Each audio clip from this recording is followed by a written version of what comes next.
Estamos de volta para a resolução da sua prova de física. Vamos lá, calma aí que eu não estou vendo meu áudio aqui, ele não pode sumir. O áudio não pode parar. Taralalala. Ele tá ficando um pouquinho mais baixo porque a bateria tá acabando, mas não vou trocar a bateria agora não.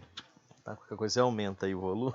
Vamos lá então. Então, questão 11 agora de física. Você acabou de ver a resolução da prova de matemática e agora a prova de física. Desce aqui comigo para a gente poder resolver. Olha só. Na figura abaixo, no quadrado de lado, uma unidade. Então, temos um quadrado de lado 1. Vamos colocar aqui. Isso aqui mede meio. Isso aqui mede meio. Isso aqui mede meio, meio, né? Todas essas paradas aí medem meio, meio, meio. Por acaso, isso aqui também mede meio, né? Porque isso aqui é um paralelogramo. Ou se você quiser, né? Você pode pensar que você pode traçar uma diagonal aqui, e aí isso aqui vira base média, certo? Então, meio, porque isso aqui é ponto médio, isso aqui é ponto médio, né? Então, tem um monte de medidas aí, né? Vamos apagar algumas coisinhas aqui e vamos lá. Eu vou dividir essa divisão aí, pior que é isso mesmo, né? Em duas. Na primeira, eu vou lidar com esses quadrados aqui, ó. Esses quadrados que tem os lados horizontais com a gente, né? E verticais, né? Esses quadrados aqui. Perceba que eu tô meio que cagando para alguns deles, né? Por exemplo, eu caguei para esse. Por que, professor, o senhor fez isso? É porque eu tenho que lidar primeiro com um, né? E esses vermelhos, eles são um pouquinho mais fáceis, tá? Então, vamos somar esses vetores primeiro e ver quanto é que dá. Quanto é que dá esse vetor mais esse mais esse? Ah, professor, dá um vetor sozão para baixo, né? Pois é. Então já sei. Primeiro eu somo esses três caras, vai dar um vetor para baixo, que por acaso tem medida 1. E ainda sobra esse cara aqui, que é mais um vetor apontando para baixo, medindo 1. Certo? Você poderia pensar também que esse vetor de cima se anula com o de baixo e sobram 2, que somam 1. Tá bom? Agora para o próximo, né? Esse vetor mais esse, dá o quê? Dá um vetor para baixo de tamanho meio. Deixa eu botar aqui do lado esquerdo, né? Meio. E aí tem mais outro vetor, né? Que foi o que sobrou, que é esse cara aqui, que também mede meio, né? E aí você percebe que isso aqui está gerando vetores para baixo de módulos 2, 1. O próximo vai ter módulo meio, porque vão ser 2 vetores de tamanho 1/4. E por aí vai, né? Isso aqui é a soma dos termos de uma PG de razão meio. Então, A1 sobre 1 menos Q, né? Fórmula da soma dos termos da PG infinita. Veja que a razão é meio, ótimo, né? Porque se a razão tivesse módulo maior ou igual a 1, essa soma não convergiria, né? É necessário que o módulo da PG, módulo da razão da PG, seja menor que 1. Tá bom? Então isso aqui dá 4 se você fizer essa conta, tudo bem? Então você já sabe que essa soma desses vetores vermelhos, né, professor, deu um vetor grandão para baixo, medindo 4. Muito bem. Deixa eu apagar esses caras aqui agora, e agora a gente vai lidar com os vetores que eu não lidei. Porque a gente ignorou esse cara aqui, mas esse. A gente também ignorou esse cara aqui, mas esse então a gente tem que contar, né? Tem que configurar. Bom, vamos ver. Você concorda comigo que esse cara mais esse dá esse vetor único aqui? Ótimo, né? E esse cara mais esse dá outro vetor igual a esse, que tem a mesma medida linda que o lado do quadradão, né? Cada vetor desse, né? Então nós temos novamente 2 vetores de medida 1 apontando para baixo, certo? Caraca, professor, pois é, 1, 1. E o próximo? Você já adivinhou, né? O próximo, esse cara mais esse dá esse aqui, esse cara mais esse dá esse aqui, 2 vetores cujo tamanho módulo é desse quadrado menor aqui, que é um meio, certo? Esse cara aqui tem medida 1/2, então mais 2 vetores de tamanho meio. Vamos lá, ó, meio, meio. E aí o que você está vendo é que do lado esquerdo, esse padrão aqui, está o mesmo padrão do lado direito, certo? Então a gente já sabe que essa soma aqui também vai dar 4. Né? Vai dar um vetorzão para baixo,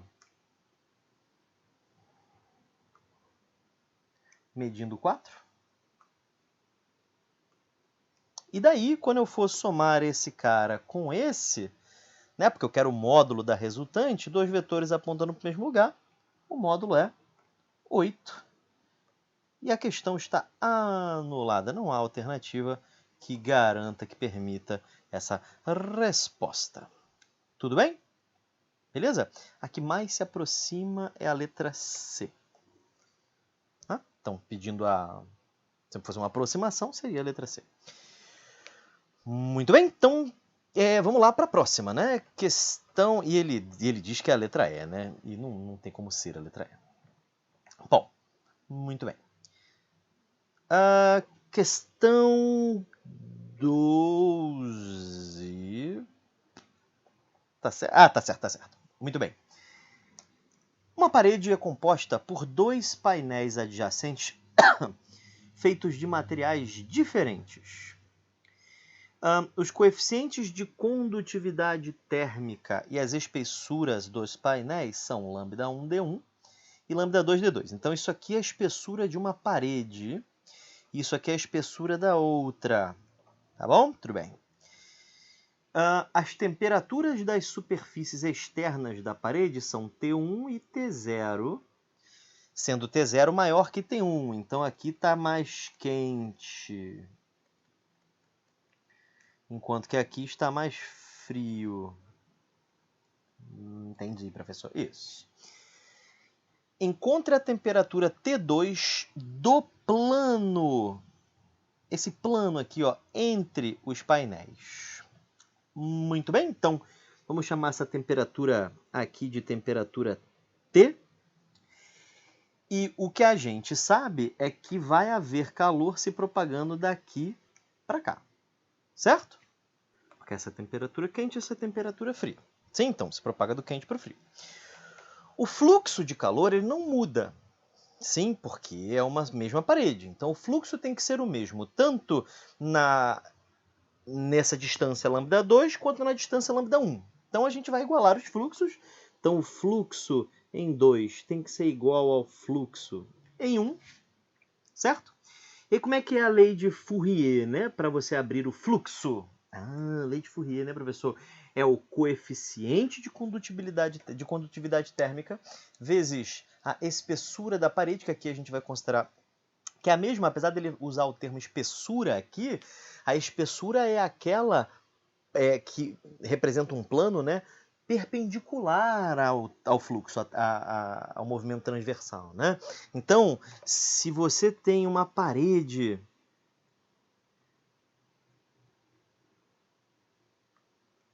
de espessura X e você tem um fluxo de calor se propagando por essa parede, apesar disso aqui ser chamado de espessura, a área que aparece lá na nossa fórmula é essa, certo? Então, K vezes A vezes delta θ sobre L. Esse A é essa área e esse L é esse X. Sim, então, usando isso, vamos lá. O coeficiente da parede 2 é λ2,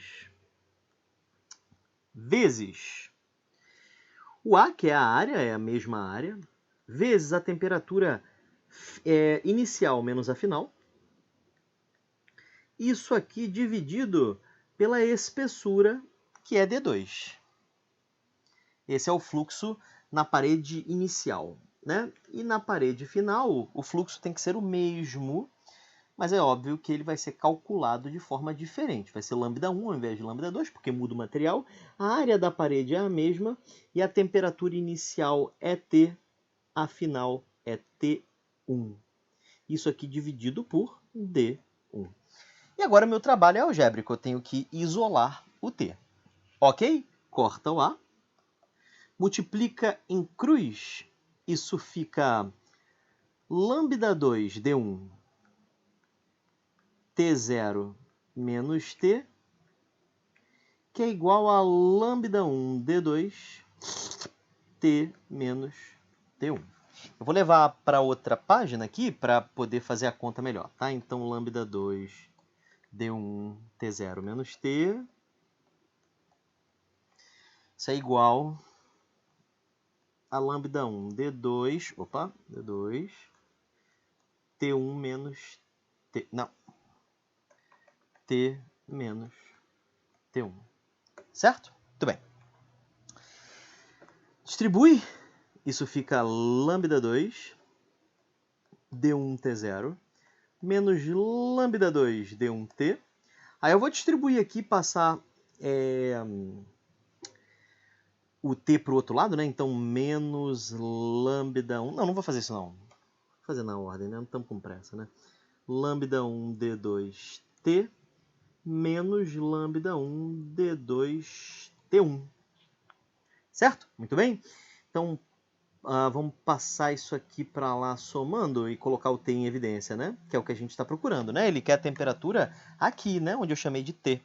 Então, vai ficar lambda 2 D1, e aí esse cara em evidência vai ficar mais lambda 1 D2.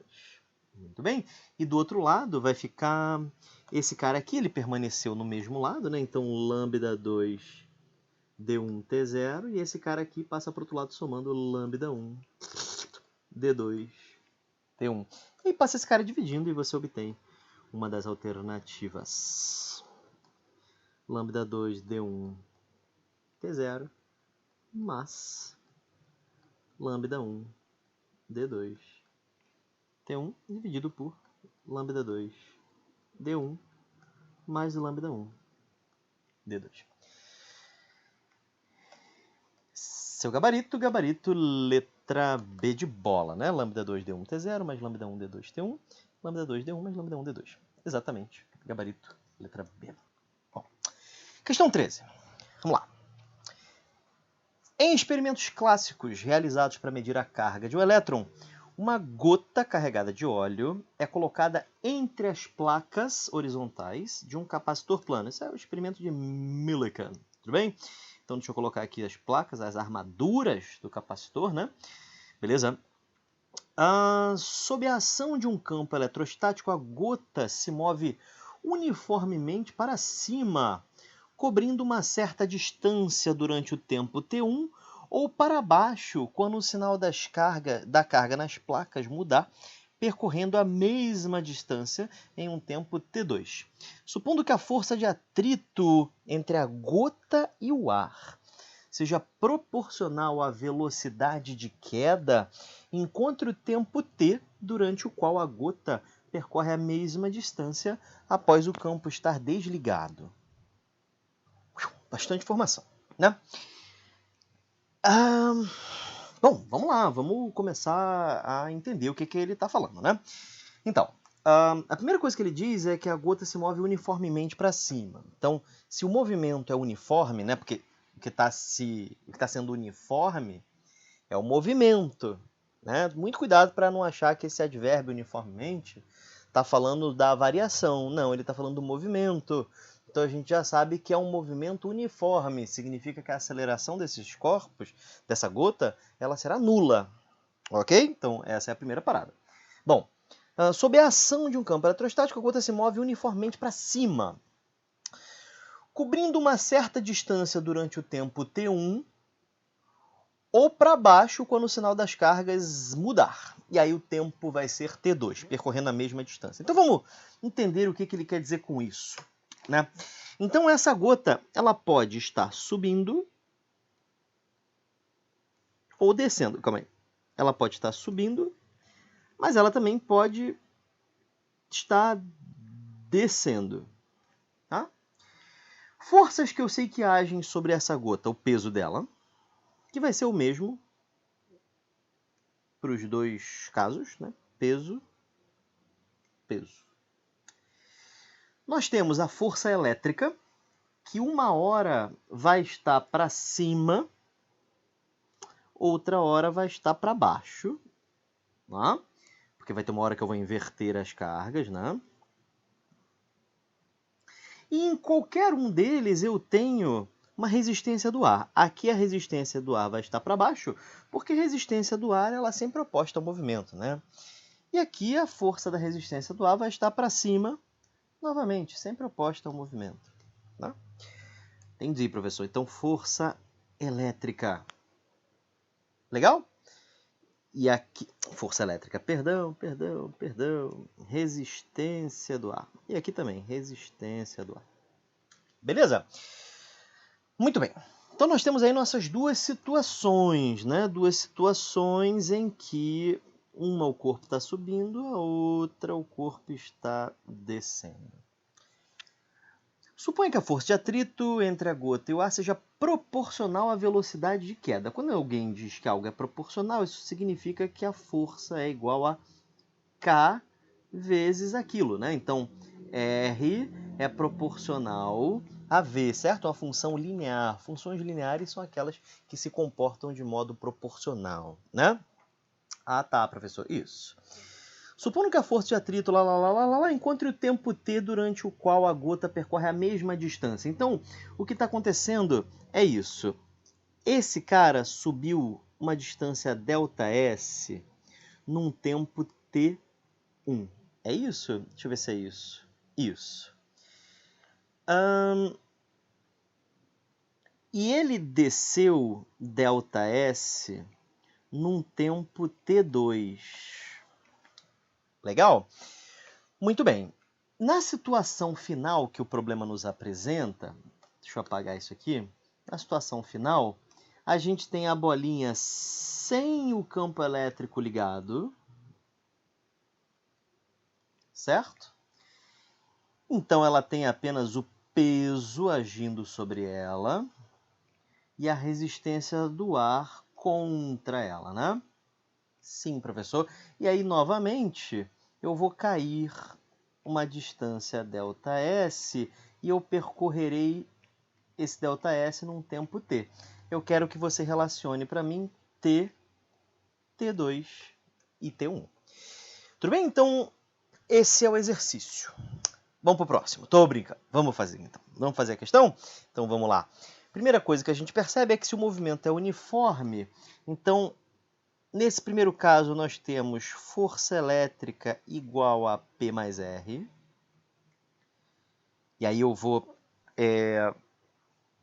já me dar a liberdade aqui de isolar o R. Então, R vai ser força elétrica menos peso. Já explico por quê, sim. Aqui eu tenho que R é igual a força elétrica mais o peso. Já está isolado, eu não vou mexer. E aqui nós temos que peso é igual a R. Esses R's não são todos iguais, ok? Mas a gente pode brincar um pouquinho com eles. E aí eu vou reescrevê-los aqui. Resistência do ar em um deles é Fe menos P. Esse aqui é o caso em que o tempo é T1, certo? Nós também temos um caso em que a resistência do ar é força elétrica mais o peso, certo? Esse é o caso em que o tempo é T2. E nós temos também o caso em que a resistência do ar é igual a P, certo? Esse é o caso em que o tempo de queda é T. Muito bem. Deixa eu fazer uma pequena divisão aqui. E aí vamos fazer algumas cocitas. Vamos lá. Primeira coisa que eu vou fazer é lembrar que isso aqui é K vezes V, né? Esse R é proporcional à velocidade do corpo, né? Isso aqui é igual a força elétrica menos peso. Aí você isola a velocidade, isso fica força elétrica menos peso sobre K. Esse K, ele é uma constante que depende só do ar em volta, né? Ele não muda, né? Então, todos os K são iguais. Mas acontece que velocidade é ΔS sobre ΔT, que aqui vai ser T2, né? Ah, né, professor? Porque eu percorro ΔS num tempo T2. T2 não, né? T1. Perdoa, professor. Isso. Então, T1. Isso é igual a força elétrica menos peso, né? Sobre K. eu vou deixar isso assim, eu vou deixar isso assim. Acho que é melhor. Aqui agora, do outro lado, a gente tem assim, K vezes V é igual a força elétrica mais peso. Se V não é o mesmo, tá? Vamos chamar de V1, então, acho que fica melhor, né? E vamos chamar de V2. Aí V2 é igual a força elétrica mais peso dividido por K. Acontece que velocidade é ΔS sobre ΔT. Então isso aqui fica igual a força elétrica mais peso sobre K. Legal? E aí na terceira situação aqui eu tenho K vezes V, esse aqui eu vou chamar de V mesmo, que é igual a peso, certo? E aí eu posso isolar o V, V vai ser igual a P sobre K, mas acontece que V vai ser ΔS sobre T, certo? Porque em todos eles eu percorri a mesma distância, ΔS, ΔS, ΔS. Mas está escrito isso na questão, professor? Sim, ó, cobre uma certa distância, e aí percorre a mesma distância no tempo T2, e aí durante o qual a gota percorre a mesma distância após o campo estar desligado. Então as distâncias são todas iguais nas três situações, né? E aí os tempos ele mesmo determina na questão, tá? E aí ΔS sobre T tem que ser igual a P sobre K. E aí meu interesse é calcular T. Então aqui, especificamente aqui, eu vou isolar T, né? Porque é o meu interesse, né? Então T é igual a, se a gente isolar direitinho, fica K vezes ΔS sobre P. Certo? Então a gente chegou nisso aí. Não está nem perto das alternativas, né? As alternativas são T1, T2. Mas é por isso que a gente fez essas contas aqui ao lado, para a gente poder usar essas equações aqui para juntá-las de alguma forma inteligente para poder substituir aqui, né? Que é pura matemática. Uma boa ideia aqui é você... Tem peso aqui, né? Então vamos subtrair essas duas equações, né? Para a força elétrica sumir e sobrar só o peso, né? Então vou fazer assim, ó. ΔS sobre T2 menos ΔS sobre T1. Acho que fica legal assim. Deixa eu ver se isso está certo. Aqui, durante o tempo para baixo quando é T2. Tá certo. Tudo bem.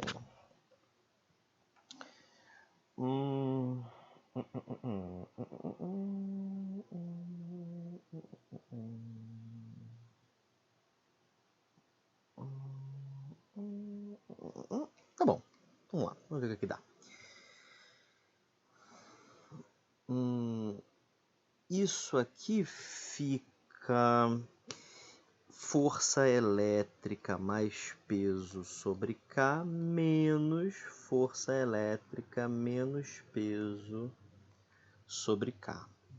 Muito bem, isso aqui fica então T1 vezes ΔS menos T2 vezes ΔS. Eu estava verificando, né? Estava tudo certinho. Isso aqui fica T1 vezes T2, certo? Que é igual a... Então, se força elétrica vai cortar com essa força elétrica porque eu tenho os mesmos denominadores, né? E aí peso menos menos peso dá 2 peso. Isso aqui dividido por K. Tudo bem? Sim, professor. Isso. E aí você pode passar esse 2 para o outro lado dividindo. Eu já vou até fazer isso aqui mesmo. Vou passar o 2 para o outro lado, hein? 2, pronto. Aí você pode inverter os dois lados aqui da minha equação para aparecer K sobre P, né? Aí você obtém que K sobre P é igual a invertir, né? Em cima vai ficar 2T1, T2 e embaixo eu vou colocar ΔS em evidência. Aí vai ficar assim, ó, ΔS vezes T1 menos T2, certo? Aí agora você substitui esse K sobre P aqui, certo? Não vou nem apagar essa seta. Olha só como é que fica, né? Isso aqui vai ficar K sobre P vezes ΔS. Aí você substitui, se você quiser passar esse ΔS para o outro lado também, para poder substituir tudo, né?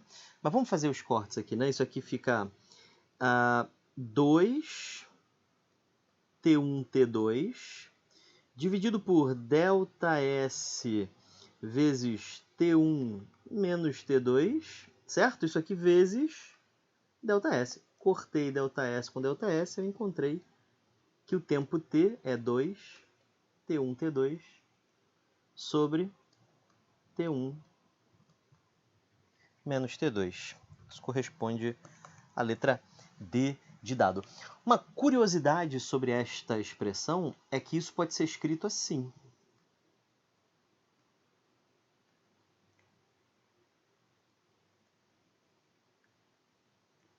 Certo? Você concorda com isso? Ao contrário, né?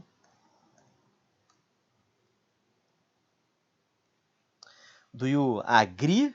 É verdade, né? Isso aqui. Então, isso aqui, na verdade, é a média harmônica entre T2 e menos T1. Certo? Então, só uma outra forma de escrever, né? Mas por que é a média harmônica? Porque ficou no formato da média harmônica, pô. O número de termos sobre a soma dos inversos, né? O inverso de T2 é 1 sobre T2 e o inverso de menos T1 é menos 1 sobre T1. Tá legal? Então, show de bola. Vamos ver se a gente acertou? Vamos ver se a gente gabaritou essa questão aí? Vamos lá, letra D, letra D? Show de bola. Próxima questão, questão 14. Vamos lá. Um projétil é disparado de uma arma do pé de uma colina. Então, a gente está tentando acertar algo que está subindo, né? Então, nós temos aqui, deixa eu rachurar isso aqui, porque se eu não rachurar, é professor de física falso, né, professor? Então, vamos lá, ó, tô rachurando aqui, não vou cortar isso aí, não. Até porque nem dá, né, professor? Então, tá aqui a bolinha, ela tá no pé da colina, né? Nem precisava ter desenhado isso tudo aqui, né? Mas, enfim... E a inclinação da colina é de 30 graus. Show! O ângulo que a arma faz em relação à horizontal é de 60 graus. Então, vamos colocar isso aqui, né? Nós temos aqui uma inclinação. Vamos colocar bem grande assim esse vetor. E aí, a gente sabe que esse ângulo aqui inteiro é de 60 graus. Aí, para não poluir, eu vou colocar 30 graus aqui. Mas a gente sabe que é 60 graus em relação à horizontal, né? A velocidade inicial do projétil é de 21 metros por segundo. Então, vamos escrever aqui, ó, 21 metros por segundo. Show! Assinale a alternativa que indica aproximadamente a distância da arma. Então, essa distância né, daqui, desse ponto aqui, né, que eu botei de verde, ao ponto em que o projétil atinge a colina. Porque, afinal, isso aqui vai subir, vai fazer uma parábola aqui, vai tentar cair, mas, infelizmente, ele vai parar, certo? Isso aqui continuaria uma trajetória parabólica, né? Se não fosse o fato de ter uma colina no meio. Ó. Ele quer saber essa distância aqui. Sim? Muito bem. Decompondo esse triângulo retângulo aqui, a gente consegue entender a posição do corpo, né? A gente consegue entender também a distância que ele percorre horizontalmente, né? Vamos dizer que essa distância que eu procuro aqui seja D. Então, automaticamente, isso aqui vai virar D cosseno de 30. Isso aqui é igual a D raiz de 3 sobre 2. Ele permite fazer uma aproximação que eu só vou fazer no final, né?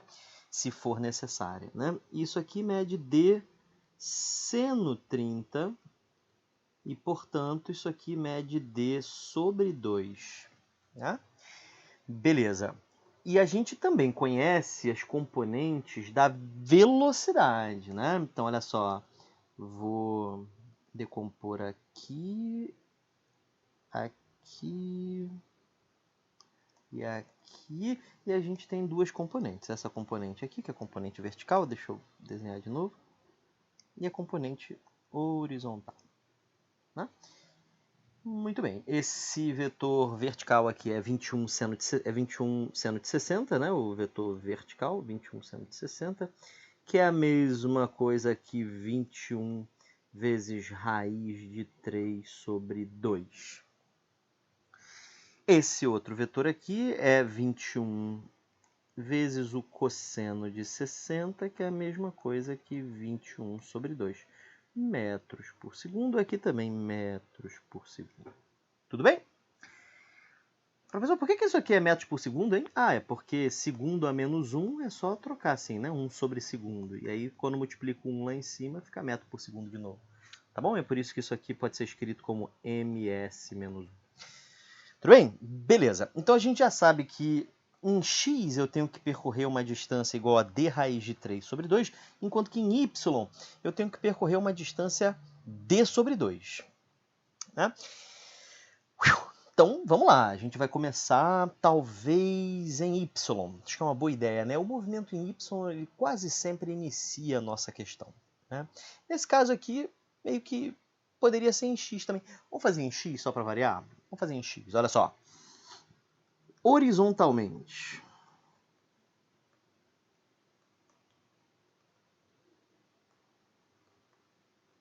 Horizontalmente, o que acontece? Horizontalmente eu tenho um mu, né?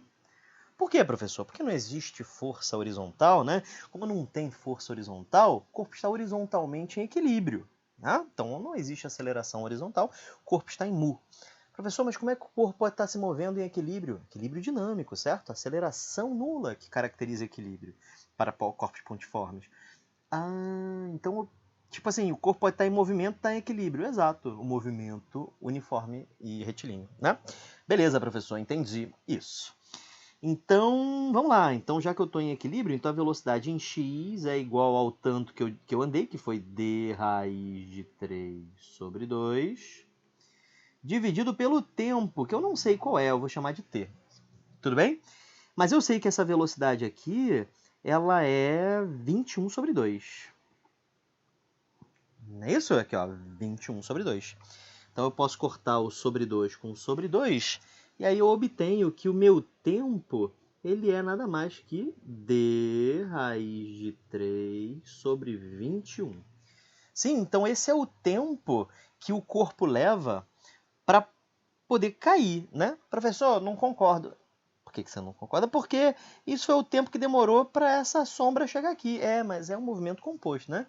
Quando o movimento horizontal termina, o vertical termina e o composto também. Ah, é, né? Tudo junto, né, professor? É. Tudo bem? Quando você anda e um holofote está te iluminando, tua sombra se move junto contigo, tá? Tanto a do chão quanto a do teto, né? E quanto a da parede. Muito bem. Então, isso é o meu tempo. Então, a gente vai utilizar bastante, né, essa informação. Ela é bem útil.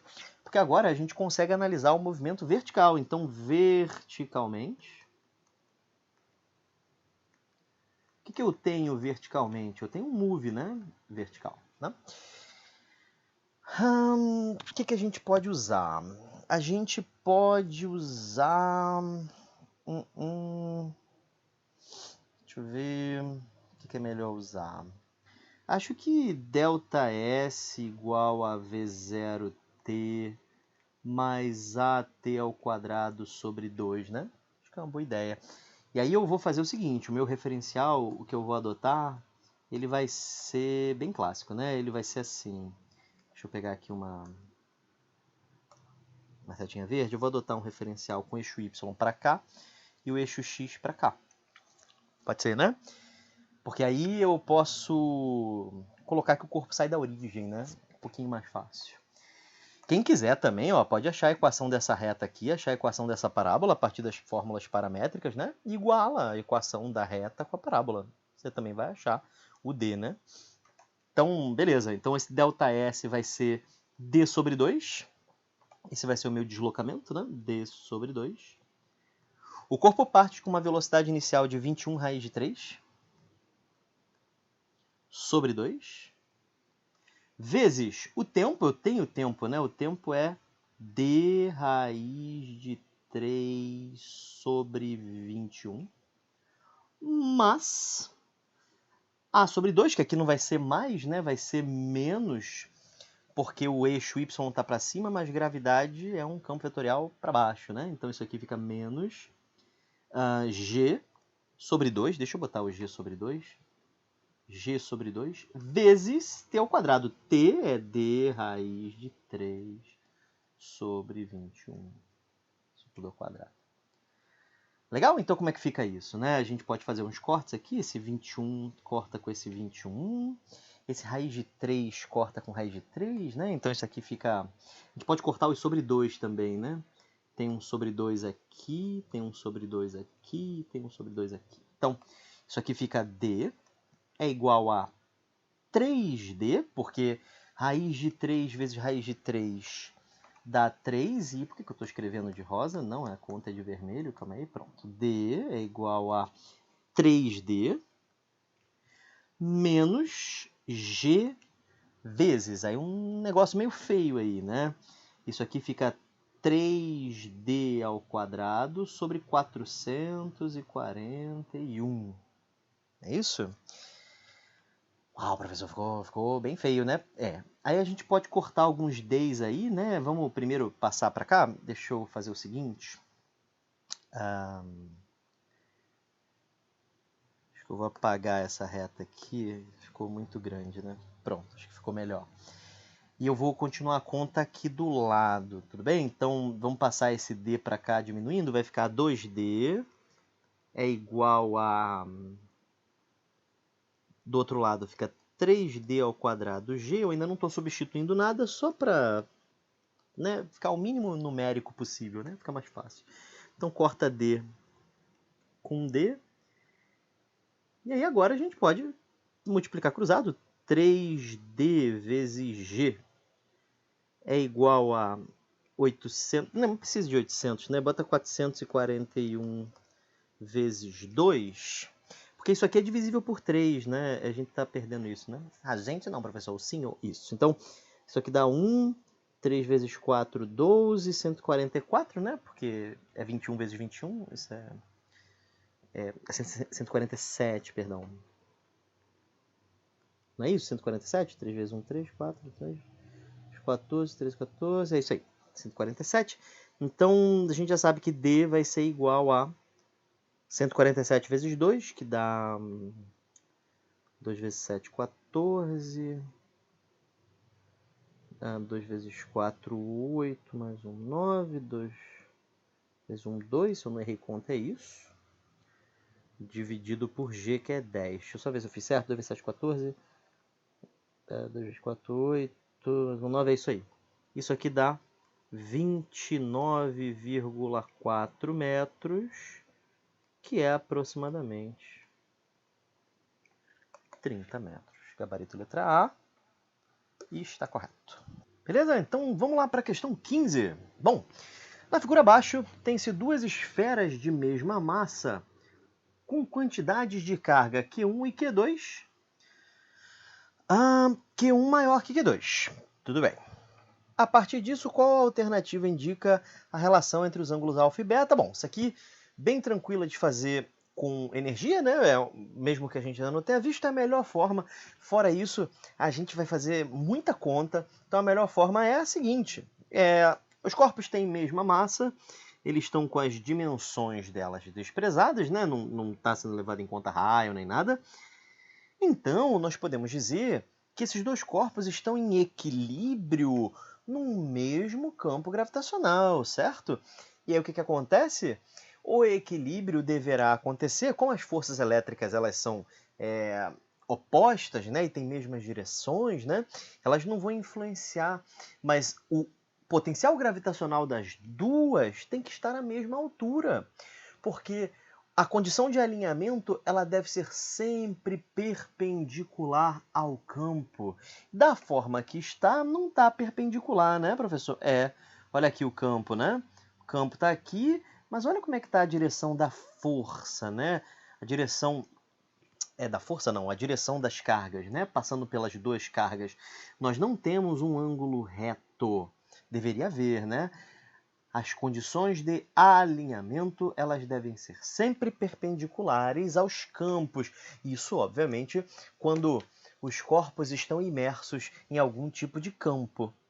Nesse caso, eles deveriam estar perpendiculares ao campo e, portanto, paralelos ao solo. E aí, caso isso acontecesse, esses corpos iriam se comportar assim, né?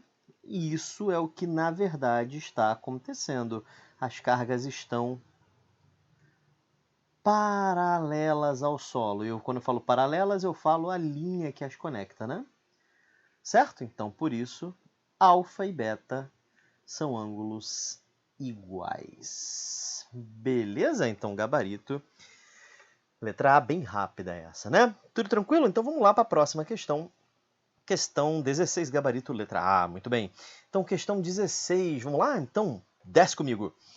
Um pedaço de gelo tendo massa 50 gramas. Vamos reunir essas informações, né?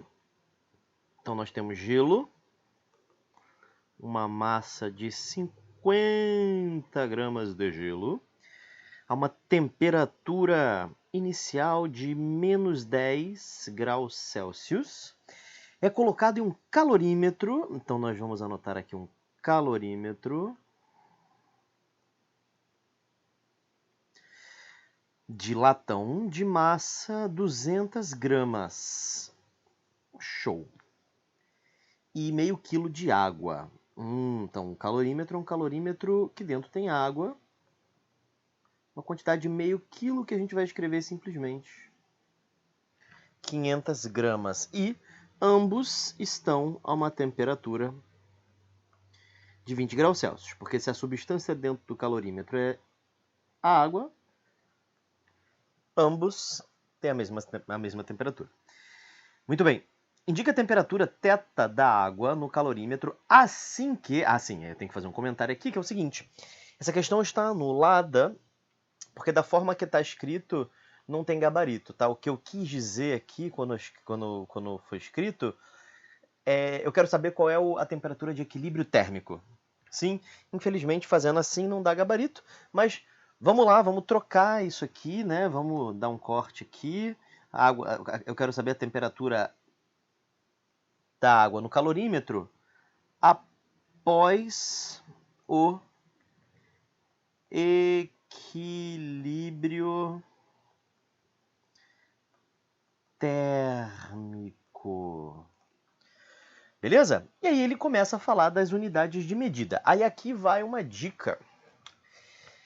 Dessas informações todas aqui, a única que a gente não está habituado é o calor específico do latão. Mas o calor específico da água, do gelo e o calor latente de fusão do gelo é uma boa a gente saber de cabeça, sim, essas coisas relacionadas à água, né, em suas diferentes fases. Então, assim, por que eu estou falando isso? Porque ele utilizou umas unidades aqui muito loucas, né? 4,19... Tá gravando? Vixe, tá gravando? Tá gravando. 4,19, 2,1, enfim. Né? Calor específico do gelo é algo conhecido. É 0,5 calorias por graus Celsius. O calor específico do calorímetro, a gente vai ter que pensar um pouquinho. Olha só. O latão, ele está com 0,38 quilojoules por, né, porque está menos 1, né, por quilograma Kelvin. Aí você pode cortar quilo com quilo. Isso agora está 0,38. Aí vamos nos lembrar que uma caloria é igual a 4,2 joules, certo? Isso nos diz então que 1 joule é a mesma coisa que 1 sobre 4,2 calorias. Então eu posso simplesmente pegar esse 0,38, dividir por 4,2, e isso agora em cima está em calorias e embaixo está em gramas Kelvin. Eu posso substituir esse Kelvin por graus Celsius sem problemas, porque o calor específico ele vem da expressão Q sobre M delta θ. E a variação de temperatura em Celsius é sempre igual em Kelvin. Então a gente pode trocar esse grau Celsius por Kelvin aqui sem problemas, porque se trata da variação. Tudo bem? Aí você pode fazer essa conta, vamos fazer aqui, né? Multiplica por 100 em cima e embaixo, isso dá 38 sobre 420, que dá finalmente 19 sobre 210 calorias por graus Celsius. Tranquilo? Então esse é o calor específico do latão. Vamos escrever aqui 19 sobre 210 calorias por graus Celsius. Show! E da água é super conhecido 1 caloria por grau Celsius. Faltou o calor latente de fusão do gelo, que é 80 calorias por gramas. E aí agora é só fazer o equilíbrio térmico. Como é que funciona a equação do equilíbrio térmico? Muito bem, o gelo ele vai ter que primeiro passar por um calor sensível. Para que esse calor sensível? Para levá-lo até a temperatura de fusão. Depois um calor latente, para que ele mude de fase. Depois mais calor sensível, porque depois que ele mudar de fase, ele vai aquecer, né? Qual a prova disso, professor? É porque as respostas estão todas acima de zero, né? Então a temperatura de equilíbrio está acima de 0 graus. Já que a temperatura de equilíbrio está acima, é porque o gelo ainda aqueceu mais depois que derreteu, né? Mais calor trocado pelo calorímetro, mais calor trocado pela água, isso tudo tem que ser zero. Esses caras aqui vão ser positivos, porque são os calores que o gelo está recebendo, enquanto que esses caras aqui vão ser negativos, porque são eles que estão doando o calor. Tudo bem? Então vamos fazer a conta? Então vamos lá. Calor 1, massa de gelo, vezes calor específico do gelo, vezes a variação de temperatura. Ele termina a 0 graus, porque eu quero que ele funda, então ele tem que chegar até a temperatura de fusão, menos 10, certo? Que é a temperatura inicial vai dar mais 10, né? Menos com menos, mais. Mas, calor latente de fusão é a massa de gelo vezes o calor latente. Mais, calor sensível. Agora eu vou pegar essa água que derreteu, esses 50 gramas, que agora não é mais gelo, que é água, essas 50 gramas que derreteram, que agora tem calor específico 1, e eu vou elevar a temperatura até o θ que eu procuro, sendo que eu comecei do 0. Tudo bem? Calorímetro. Massa do calorímetro vezes 19 sobre 210, vezes temperatura final, θ, menos inicial, 20. Finalmente, massa da água, vezes calor específico, temperatura final, menos temperatura inicial, MC delta θ em tudo, né? Somando, essa galera tem que dar 0. Tranquilo? Então vamos fazer essa conta? Vamos lá. Isso aqui dá 250, né? 25 vezes 10, 250. 4.000 dá 4.250, essa soma aqui. Mais 50 θ. Mais, eu vou cortar esse 200 com esse 210 para aproximar, tudo bem? Então isso aqui agora dá aproximado. 19 θ menos 380. Aqui vai uma... Antes que alguém grite, né?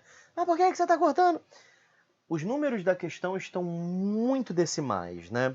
Isso é meio que uma dica que a questão está admitindo alguma aproximação.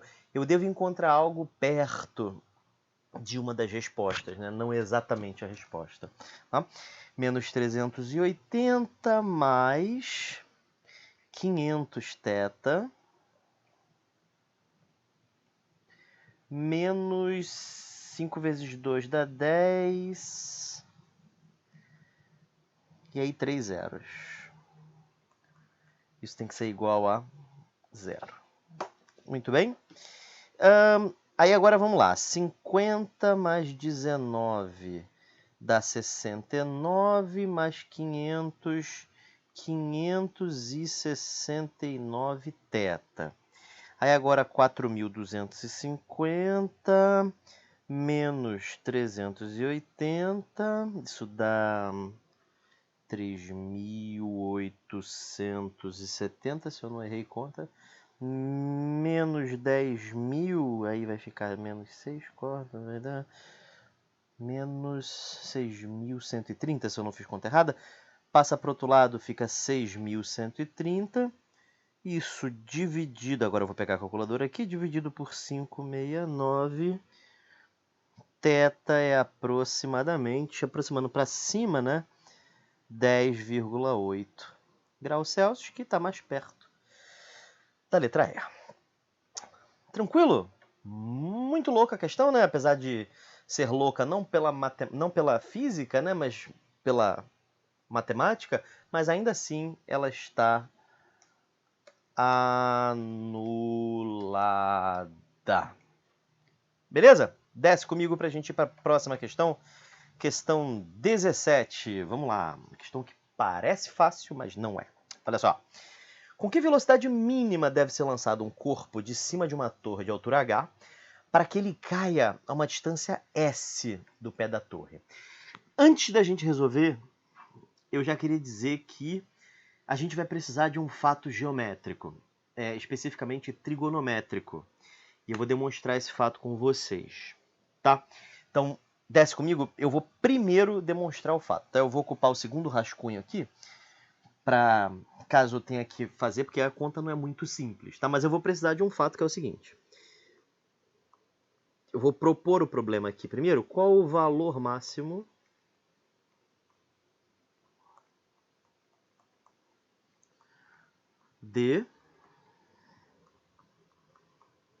dessa função aqui, ó, A vezes cosseno de x mais B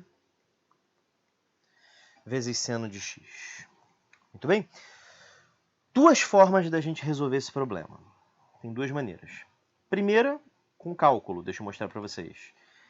Deriva essa expressão, f' de x é igual a menos A seno de x mais B vezes cosseno, né? Porque a derivada do cosseno é menos seno e a derivada do seno é o cosseno, né? Aí você pega isso aqui igual a zero. Quando você igualar isso a zero, você vai estar calculando os x's em que a função é máxima e barra ou mínima, né? Então vamos dar uma olhada? Vamos lá. Passa isso aqui para o outro lado, né? Vai ficar B cosseno x é igual a A seno de x. Passo o cosseno dividindo, eu vou obter que seno sobre cosseno é igual a B sobre A. E, portanto, tangente de x é igual a B sobre A. Aí você cria um mini triângulo aqui, só para te auxiliar. Chama esse ângulo de x e faz isso aqui aparecer, né? Tangente é cateto oposto sobre adjacente. Então, essa hipotenusa aqui fica por Pitágoras, raiz de A ao quadrado mais B ao quadrado. Certo? Sim, professor. Bom, e aí isso me diz que seno de x é igual a cateto oposto sobre hipotenusa. Isso também me diz que cosseno de x é o cateto adjacente dividido pela hipotenusa. Aí você substitui isso aqui, certo? E você vai encontrar a situação que torna aquilo ali máximo, né? Vamos fazer a conta aqui. Isso vai ficar A vezes raiz de A sobre raiz de A ao quadrado mais B ao quadrado, mais B vezes B sobre a raiz de A ao quadrado mais B ao quadrado. Você não entendeu o que eu fiz? Eu peguei esse cosseno e substituí por isso aqui. E eu peguei o meu seno e substituí por isso aqui. Porque essas duas condições são as condições que eu obtive a partir dessa igualdade. Ou seja, essas duas condições garantem que isso seja máximo. Porque é isso que a gente obtém quando a gente deriva igual a zero, né? Aí, beleza. Isso aqui tem mesmo denominador. Eu posso colocar um denominador só, que vai ser a raiz de A ao quadrado mais B ao quadrado. E em cima fica A vezes A mais B vezes B. Aí você racionaliza. Multiplica em cima e embaixo por raiz de A ao quadrado mais B ao quadrado. Muito bem. Isso vezes isso corta com A ao quadrado mais B ao quadrado. Isso dá raiz de A ao quadrado mais B ao quadrado. Então essa é a resposta para essa pergunta. Qual é o valor máximo de A cosseno mais B seno? Raiz de A ao quadrado mais B ao quadrado. Tudo bem? Mas eu vou mostrar uma outra forma de você chegar à mesma expressão. Sim? Uma outra forma é você fazer assim.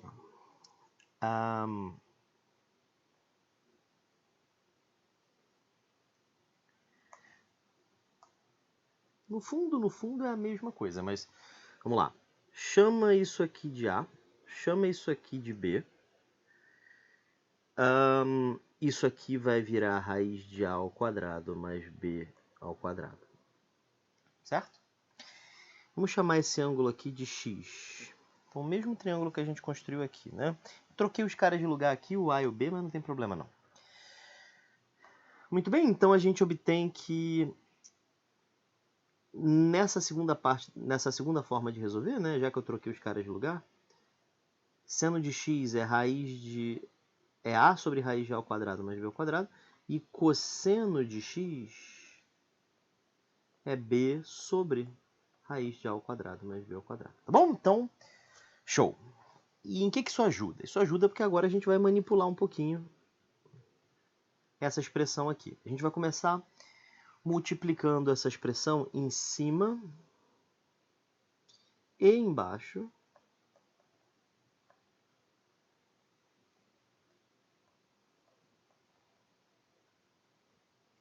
por essa coisa em rosa que eu escrevi aí. Mas B vezes seno vezes fraçãozinha raiz de A ao quadrado mais B ao quadrado. Raiz de A ao quadrado mais B ao quadrado. Legal? Então isso é a mesma coisa que multiplicar os dois termos por um, né? Não muda o meu resultado. Acontece que isso dividido por isso dá o seno de x, certo? Então a gente pode escrever isso aqui, o seno de x, não, perdão. Não, eu não posso chamar de x, eu vou chamar de outro ângulo, calma aí, x, apaga, vou chamar de φ, melhor. Aí eu vou apagar esse cara aqui, vou apagar esse cara aqui, vou chamar ele de φ. Sim? Então agora, perdoem, né? Isso dividido por isso, seno de φ. E isso dividido por isso, cosseno de φ. Tá bom? Então essa expressão vai ficar assim. Esses dois caras eu vou colocar em evidência. Então isso fica raiz de A ao quadrado mais B ao quadrado, né? Vezes A sobre raiz de A ao quadrado mais B ao quadrado. Isso é seno de φ. E aí sobrou um cosseno de x. Mais B sobre raiz de A ao quadrado mais B ao quadrado. Isso dá cosseno de φ. E sobra seno de x. Muito bem. Deixa eu fechar o parênteses aqui. Isso dá raiz de A ao quadrado mais B ao quadrado vezes uma fórmula, né, que a gente conhece, a soma de arcos, né? O seno de A mais B é seno A cosseno B cosseno A.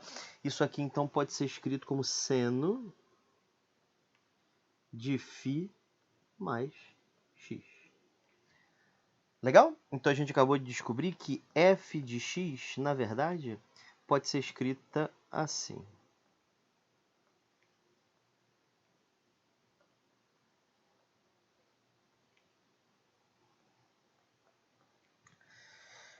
E qual é o valor máximo de f de x? Bom, ela vai ter valor máximo quando isso aqui for máximo.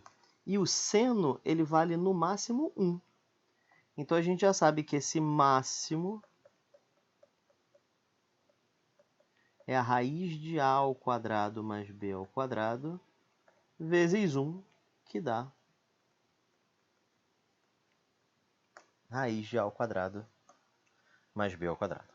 Tá legal? Então, sempre que a gente tiver que achar o máximo de a cosseno mais b seno, é a raiz quadrada da soma dos quadrados dos coeficientes. Tá legal? Show! A gente também chama isso de média pitagórica, né? Porque faz sentido, né? Tem o teorema de Pitágoras. Vamos para a questão agora. Esse resultado vai ser necessário para a gente matar essa questão.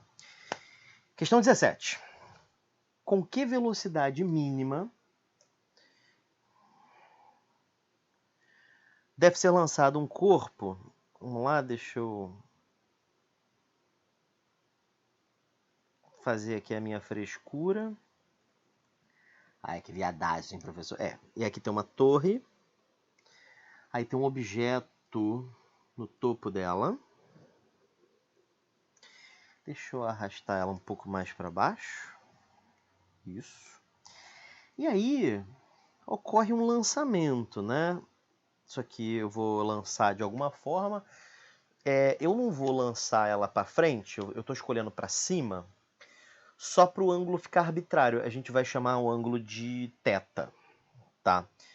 Mas isso não interfere em nada, porque esse θ pode ser negativo, esse θ pode ser zero, esse θ pode ser positivo, então assim fica um pouco melhor. Sim? Então deixa eu chamar aqui, esse ângulo aqui eu vou chamar de θ.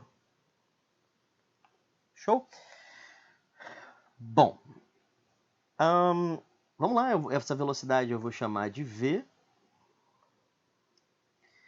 E vamos decompô-la. Ó.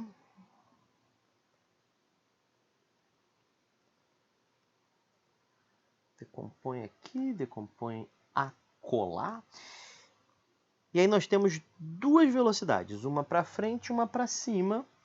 Essa velocidade aqui é a velocidade v cosseno θ, e essa velocidade aqui é a velocidade v seno de θ, tá? E aí a gente já sabe que esse sistema, de acordo com o que está desenhado aí, ele vai cair em um lançamento oblíquo, né? Bom, vamos lá? Vamos fazer umas continhas aí. Por enquanto esse sistema está super geral, a gente não sabe muita coisa sobre ele.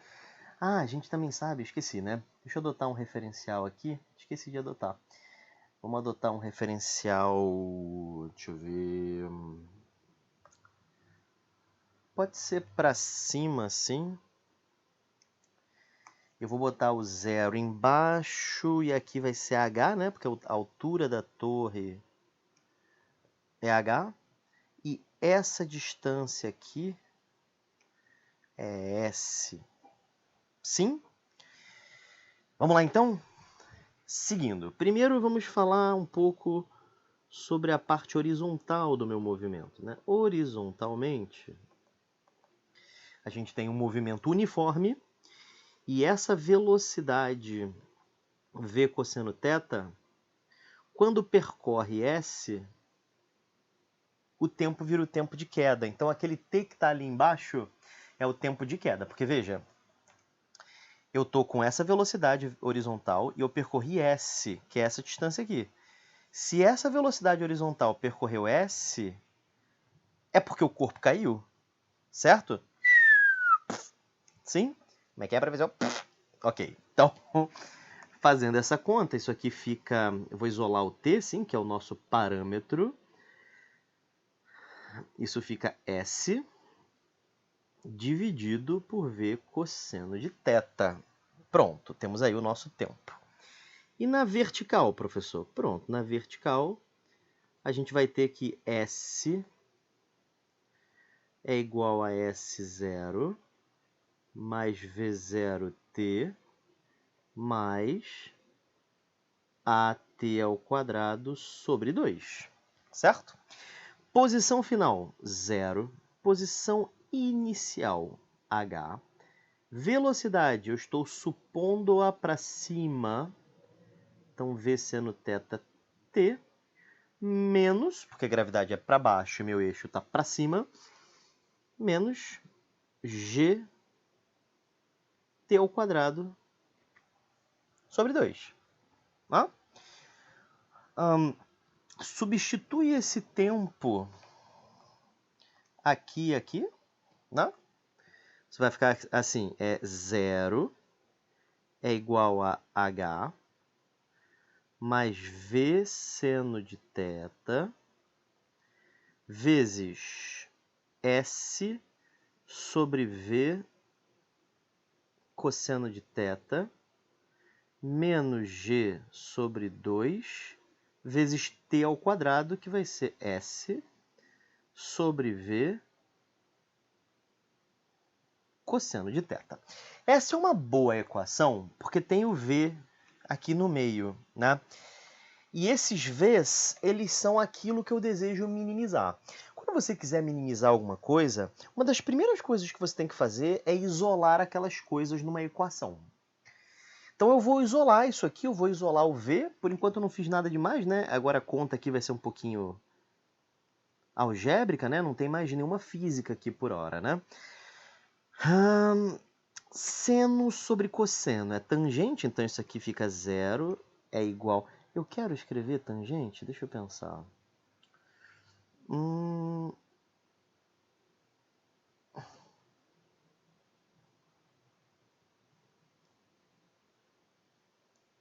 Pode ser. Então, eu estava pensando aqui se era melhor deixar seno sobre cosseno. Eu vou escrever tangente, qualquer coisa a gente passa para seno sobre cosseno de novo. Então, tangente menos G sobre 2 vezes S ao quadrado, V ao quadrado, cosseno ao quadrado de θ. Agora eu vou isolar V ao quadrado. Vou passar esse termo para lá diminuindo. Vai ficar GS ao quadrado sobre 2V ao quadrado cosseno ao quadrado de θ. Isso tem que ser igual a H mais S tangente de θ. Muito bem. Isola V ao quadrado, isso vai ficar V ao quadrado é igual... Esse cara vai lá para baixo, né? Então vai ficar 2 vezes H mais S tangente de θ vezes cosseno ao quadrado de θ, isso em cima GS ao quadrado. Vamos dividir isso aqui, ficar um pouquinho organizado, né? Uma bosta a divisão, mas tudo bem. Mas beleza, isso aqui já me dá uma expressão para V ao quadrado, né? Então agora eu quero minimizar isso aqui. Então vamos ver como é que a gente consegue minimizar isso. Tá? Então, eu vou sempre escrever a parte de baixo primeiro, porque ela é mais complicada, né? Bom, vamos distribuir o cosseno e o 2, né? Isso vai ficar 2H cosseno ao quadrado de θ mais 2 vezes S tangente vezes cosseno ao quadrado. Vamos fazer isso aqui do lado, ó. Tangente vezes cosseno ao quadrado. Tangente é seno sobre cosseno. E aí, com o cosseno ao quadrado do lado, corta, corta. Isso aqui dá... Esqueci de botar o sinal de igual. Isso aqui dá seno vezes cosseno. Tá. 2 vezes S vezes seno vezes cosseno. Deixa eu ver se eu perdi alguma coisa. Não, né? E em cima, GS ao quadrado. Muito bem. Esse 2 seno θ cosseno θ vira seno de 2θ, uma fórmula bem famosa da trigonometria. Então, eu vou até escrever isso aqui primeiro. Então, fica S vezes o cosseno de 2θ. E agora, eu vou fazer um negócio esperto aqui, que é o seguinte. Eu já estou interessado que apareça... Perdão, eu escrevi errado. É seno de 2θ aqui. Sim, seno de 2θ. Eu já estou interessado que apareça um cosseno de 2θ aqui do lado. Porque se aparecer, eu vou ter uma expressão do tipo S seno mais lá cosseno. Então, e aí eu vou poder utilizar isso aqui para maximizar o meu denominador. Mas eu já falo sobre, tá?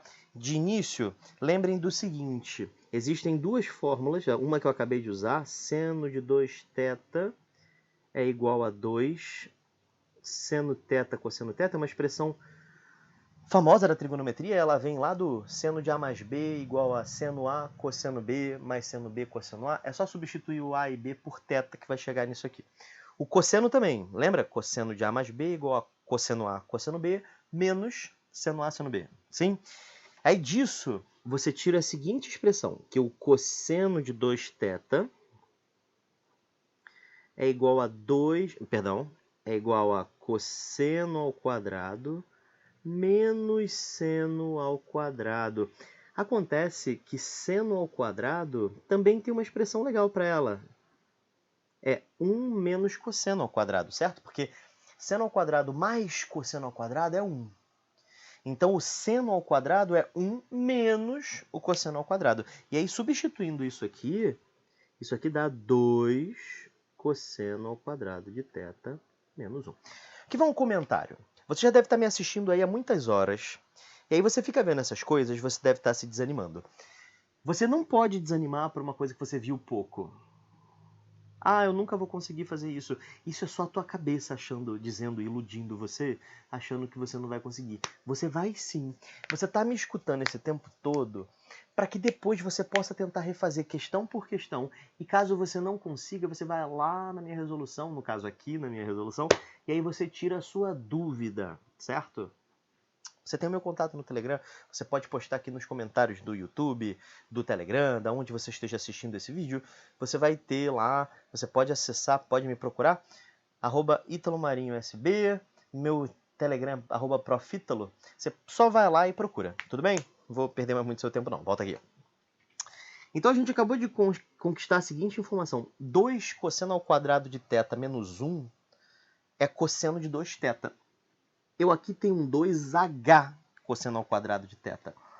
Então, ao invés de diminuir 1, eu vou diminuir h. Só que eu não posso simplesmente diminuir h do nada. Então, o que eu faço? Eu somo h de novo para não ter modificado nada na minha expressão. E por que isso me ajuda? Isso ajuda porque, olha que maneiro. Se você pegar esse pedaço aqui e colocar o h em evidência, você fica com 2 cosseno ao quadrado menos 1. Só que isso aqui, ó, a gente viu aqui, ó, é cosseno de 2θ, certo? Ai, não acredito. Pois é, olha como é que fica. Monta aqui a expressão comigo. Isso fica v ao quadrado é igual. Abre lá a fração zona. Isso fica s seno de 2θ mais h cosseno de 2θ mais h, e em cima gs ao quadrado. E você acabou de obter a seno x mais b cosseno x, que está só ao contrário do que está aqui, né? Mas é exatamente a mesma expressão. Eu digo em relação a máximo, o raciocínio é o mesmo. Você sabe o máximo daquilo. Então você já sabe que isso aqui... Opa! Botão errado. Você já sabe que isso aqui... Vamos dar uma rachurada aqui. Este termo aqui possui máximo raiz de A ao quadrado mais B ao quadrado, que no caso é SH. Mas, professor, ele está pedindo a velocidade mínima. Quando é que uma fração é mínima?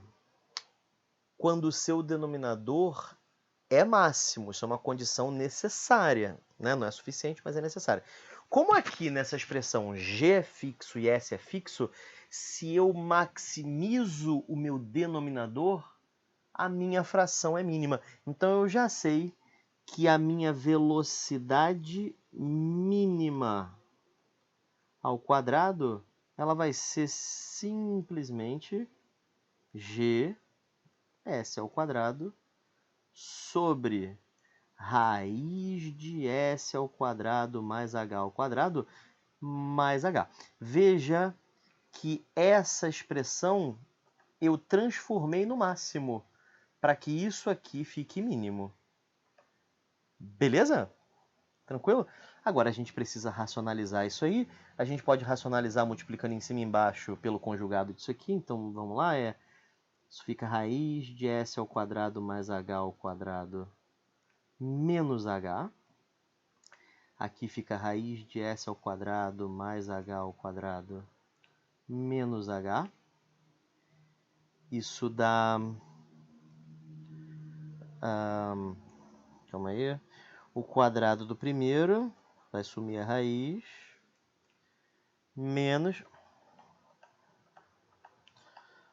quadrado do primeiro menos o quadrado do segundo, certo? E em cima fica GS ao quadrado vezes a raiz de S ao quadrado mais H ao quadrado menos H. Deixa eu ver se eu não fiz besteira. Não. H ao quadrado corta com menos H ao quadrado. E aí o S ao quadrado que sobrou sozinho vai cortar aqui. Aí você distribui o G.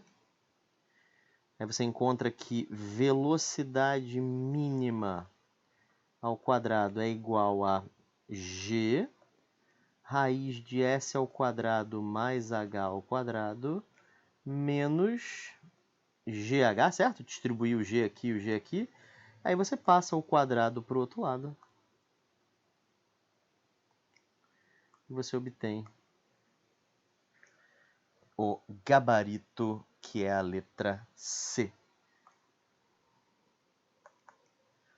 Tudo bem? Então, gabarito, letra C de casa. Próxima questão, questão 18. Vamos lá. Na figura abaixo há 3 discos polarizados, cujos planos são paralelos e estão centralizados em um eixo comum. Qual deve ser a relação entre θ1, θ2 e θ3 para que um observador em A... Cadê A? Ah, tá aqui. Observe uma mancha escura, ou seja, ele quer que o observador aqui não veja luz. Então a gente vai utilizar o teorema de Malus, porque eu falo Malus. Como é que funciona isso? É assim, sempre que você quiser saber a polaridade, a primeira polaridade ela é sempre a metade, isso é uma primeira dica para você. Vamos supor que essa aqui seja a intensidade inicial. Então, neste ponto a intensidade é I0, nesse ponto aqui, vamos dar nome, né? Vou chamar esse cara aqui de A, não, né? De C e esse cara aqui de B, para ir na ordem, né? A, B, C. Portanto, a gente já sabe que a intensidade em C ela é igual a I0 sobre 2. Sempre cai pela metade por causa da decomposição do vetor campo elétrico, né? Uma das componentes acaba perdendo-se e aí a intensidade cai pela metade. Sim? Beleza. Mas e a próxima? Então, aí a gente usa o teorema de Malus. Como é que funciona o teorema de Malus? Você projeta o eixo óptico no disco anterior. Então vamos projetar? Vamos lá. Vou tentar o meu máximo aqui. Eu vou usar recursos da tecnologia aqui.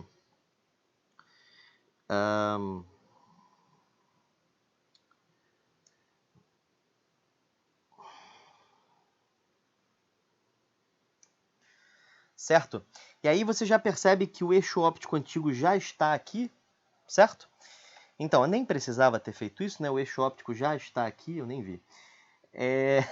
E ele disse que o ângulo entre os eixos é θ. O que importa, o que a lei de Malus diz é o seguinte: a incidência seguinte é igual à anterior vezes o cosseno ao quadrado do ângulo formado entre os eixos ópticos. O ângulo formado entre os eixos ópticos aqui é θ2. Então você já sabe que IB vai ser igual a IC vezes o cosseno ao quadrado de θ2. Tá legal? Beleza. E IA, vou colocar aqui. IA. O que é? Agora sim a gente vai ter que projetar. Então vamos projetar. Vou pegar esse eixo aqui, projetar aqui, fica mais ou menos assim, paralelo, né? E aqui também. Pronto. Só que essa projeção, ela poderia ser feita assim também, vê se você concorda.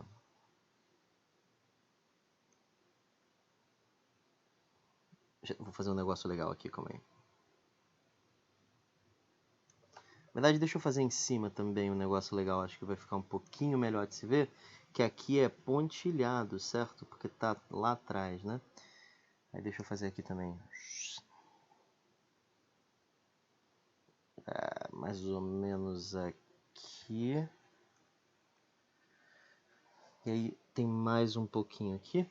E aí você consegue projetar o eixo anterior aqui, certo? Aí aqui, entenda como se fosse um plano. Deixa eu dar uma rachurada. Certo? E aí o meu interesse agora é em calcular esse ângulo.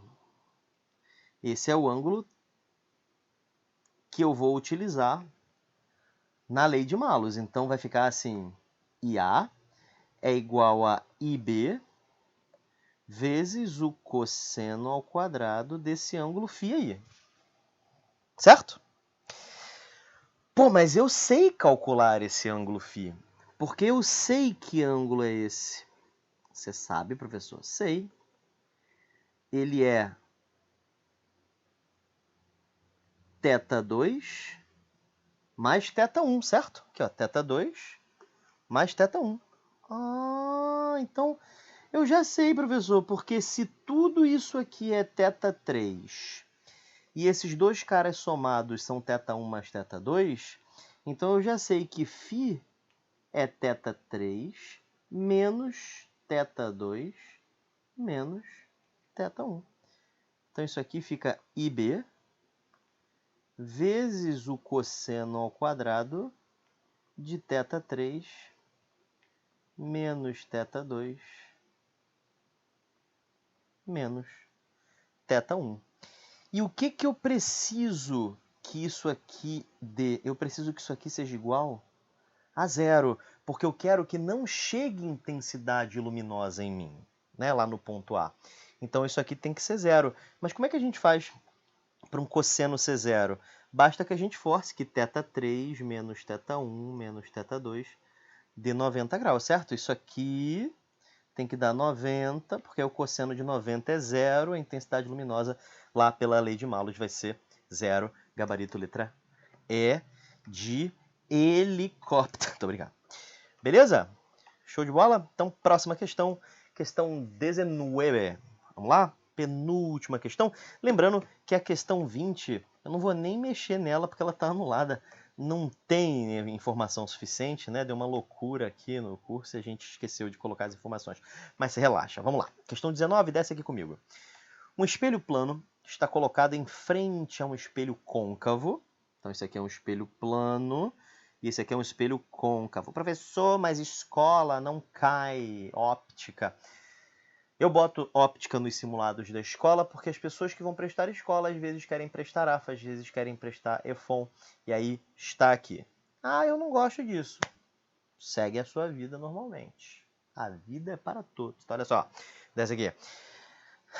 Perpendicularmente ao eixo principal. Tá. Uma fonte luminosa pontual A, tá aqui ela, colocada sobre o eixo principal entre os dois espelhos, emite raios que se refletem sucessivamente nos dois espelhos e formam sobre a própria fonte. Então, aqui mesmo se forma a imagem real. Então, a gente já sabe que essa imagem final ela foi provocada pelo espelho côncavo, porque espelhos planos não formam imagens reais, né? Sempre virtuais. O raio de curvatura do espelho é 40, deixa eu colocar essa informação aqui, o raio de curvatura é 40 centímetros. E a distância do centro da fonte A até o vértice do espelho é 30. Já está ali escrito, né? Calcule a distância D do espelho plano até o vértice do espelho côncavo. Tá. A primeira reflexão, então, vai ser no espelho plano, né? Então, vamos lá. Vamos construir aqui o plano do espelho plano. E aí, vamos duplicar a imagem A, certo? Tá aqui. Muito bem. Essa é a primeira reflexão. E aí, a segunda reflexão, e aí vamos fazer aqui uma pequena conta, pequena mesmo, né? Isso aqui mede D menos 30. Então, isso aqui também mede D menos 30, correto? Né? D menos 30, né? Ou seja, essa distância aqui... Aliás, essa distância não. Essa distância aqui é muito mais importante. Muito mais importante. Isso aqui mede 2D menos 30, né?